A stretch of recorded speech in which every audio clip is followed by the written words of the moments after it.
Hello students, today we will discuss testing of hypothesis. Hypothesis is the principal instrument in the research which suggests new experiments and observation.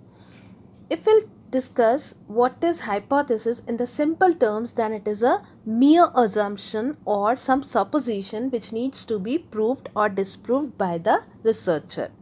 But if we want to define properly, then a research hypothesis is the statement that can be tested by the scientific research which predicts relationship between two or more variables. It is an assumption that is made on the basis of some evidence, object and nature of the problem.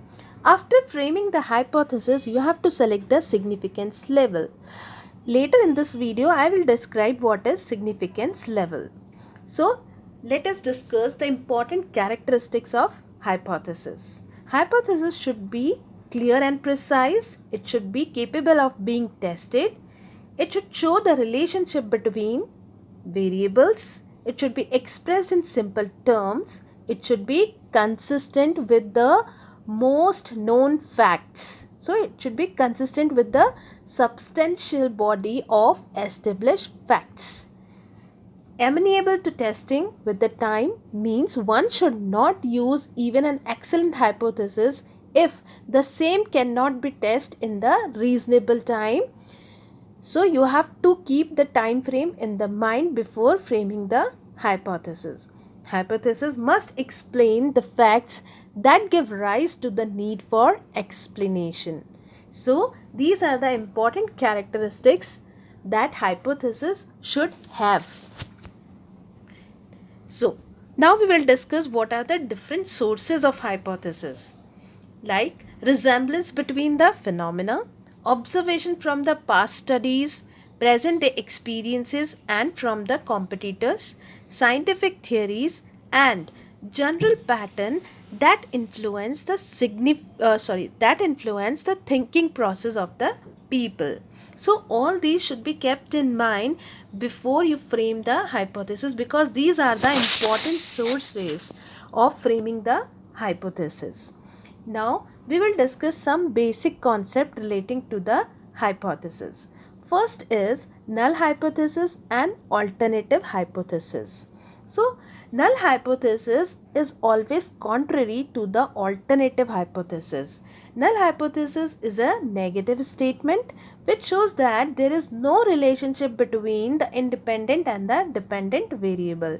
It is denoted by H0, whereas alternative hypothesis is one which a researcher wanted to prove, and alternative hypothesis is denoted by HA. For example, all lilies have same number of petals is example of null hypothesis. Similarly, we can say student who receive counseling will show a greater increase in creativity than students not receiving the counseling.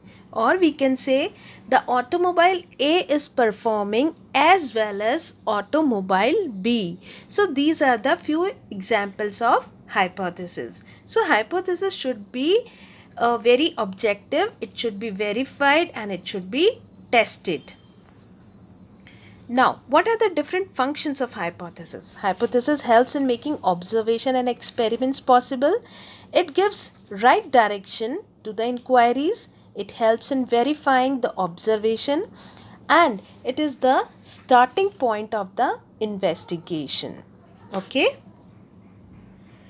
Now we will talk about type 1 and type 2 error. You can see in this diagram or in this block, in this grid, that at top I had written accept HO and reject HO, and here HO true and HO false. So the thing is that when your null hypothesis is true and you are accepting the null hypothesis, it means your decision is correct. Means your hypothesis is true and you are accepting the true hypothesis, then your decision is correct. But when your hypothesis is wrong and still you are accepting it, it means it is a type 2 error. Similarly, When your null hypothesis is true and you are rejecting it, it means it is creating type 1 error, which is denoted by alpha.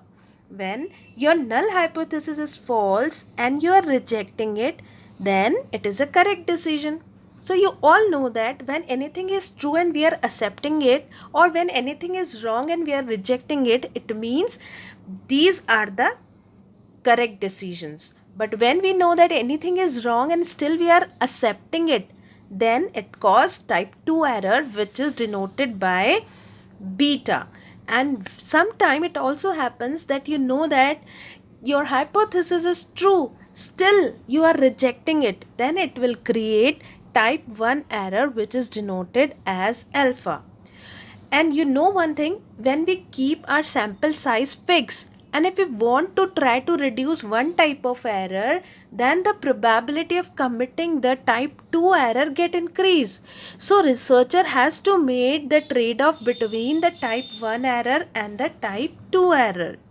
So I hope now it is clear what is type 1 and type 2 error. Okay, let's move to the next point, that is one tail and two tail test. Two tail test means it is having two rejection regions, and one tail test mean it is having one rejection region. Okay, these two terms are very important. A two-tailed test rejects the null hypothesis when the sample mean is higher or lower than the hypothesized mean of population. So if your sample mean is higher or lower, then you have to reject the null hypothesis. As you can see here, there are two equations, 1 and 2. Here the null hypothesis and alternative hypothesis are shown. At 5% significance level, what we do, if your mean comes in the acceptance region, or it is between the range of plus 1.96 to 1 minus 1.96, then it is acceptable. But if your answer falls in the rejection region, whether it is greater than 1.96 plus 1.96 or less than 1 minus 1.96, then your answer will be in the rejection region, which will be denoted by R. In case of one tail test, you have only one rejection region. So how we will study here? If your sample mean is either higher or lower than the hypothesized mean, then you have to reject the null hypothesis. Here I have highlighted one word, that is either. You can see here either. So either it is higher or it is lower, then what will happen? We have to reject the null hypothesis.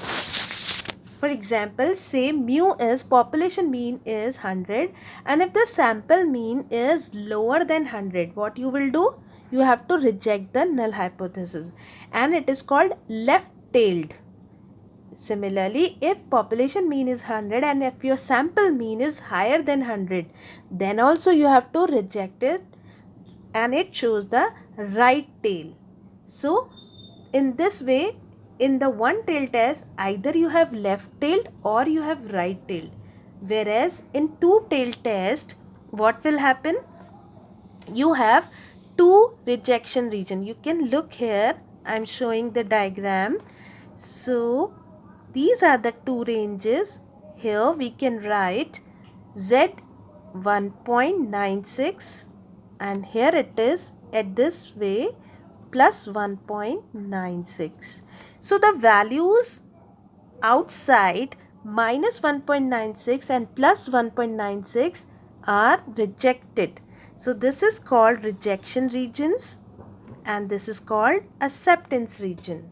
So in two tail test, there are two rejection regions, whereas in one tail test there is only one rejection region, either in the left side or in the right side. When the value is lower, then left tailed. When value is higher, then it is in the right tailed. Okay, now let's move to the next slide. Okay, fine. So in this way you can understand what is one tail, two tail, what is type 1 and type 2 error, and what are the different functions of hypothesis, sources, what is null hypothesis and alternative hypothesis, what is the characteristic of ideal hypothesis. Thank you for today. I hope you all enjoyed this lecture. Thank you.